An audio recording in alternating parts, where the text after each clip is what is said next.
அஸ்ஸலாமு அலைக்கும் வரஹ்மத்துல்லாஹி வபரகாத்துஹு. அன்பான சகோதர சகோதரிகளே, நாம் தினமும் தொழுகிறோம், துவா செய்கிறோம். ஆனால் அதில் ஒரு முழுமையான திருப்தியோ அல்லது எதிர்பார்த்த அமைதியோ கிடைக்கிறதா? நம்முடைய வணக்க வழிபாடுகளில் அல்லாஹ்வின் முன்னிலையில் மிகச்சிறந்த முறையில் அமைவதற்கு நம் முன்னோர்கள் 3 அற்புதமான வழிகாட்டுதலை கூறியிருக்கிறார்கள். அதை பற்றி தான் நம்ம இன்றைக்கி இந்த வீடியோவில் விரிவாக பார்க்க போகிறோம். 1.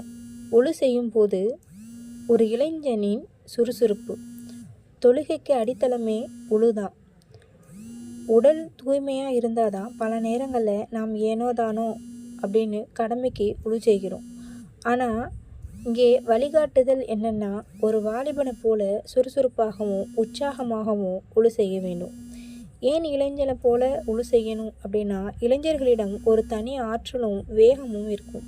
ஒழு செய்யும்போது ஒவ்வொரு உறுப்பையும் கழுவும் போதும் நம்ம பாவங்கள் இந்த தண்ணீரோடு கரையுது அப்படின்ற எண்ணத்தோட அல்லாவை சந்திக்க போகிறோம் அப்படிங்கிற துடிப்போடையும் செய்யணும். சோம்பேறித்தனத்தை உதறி தள்ளிட்டு சுறுசுறுப்பாக ஒழு செய்யும் போது தான் நம் மனதை தொழுகைக்கு தயார்படுத்துகிறோம்.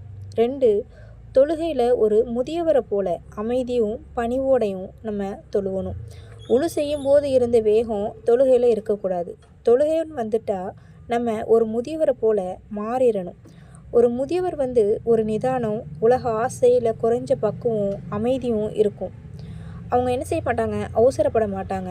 அதுபோல் நாமும் தக்பீர் கட்டியோட இந்த உலக சிந்தனைகளாக மறந்துட்டு மிக மிக நிதானமாக தொழணும். அகிலங்களோட இறைவன் முன்னாட நம்ம நிற்கிறோம் என்ற ஒரு பயத்தோட நம்ம வாழ்வில் இறுதி தொழுகை இதுவாக கூட இருக்கலாம் அப்படின்ற ஒரு எண்ணத்தோட ஒவ்வொரு ருக்குவினையும் சஜிதாவையும் நம்ம நிதானமாக என்ன செய்யணும்.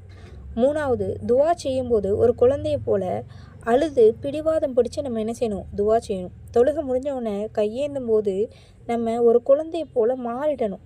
ஒரு குழந்தை தனக்கு தேவையான ஒரு பொருளை தன் பெற்றோரிடம் எப்படி கேட்கும், அழுது புரண்டு பிடிவாதம் பிடிச்சி அது கிடைக்கிற வரை என்ன செய்யாது, அந்த குழந்தை விடவே விடாது.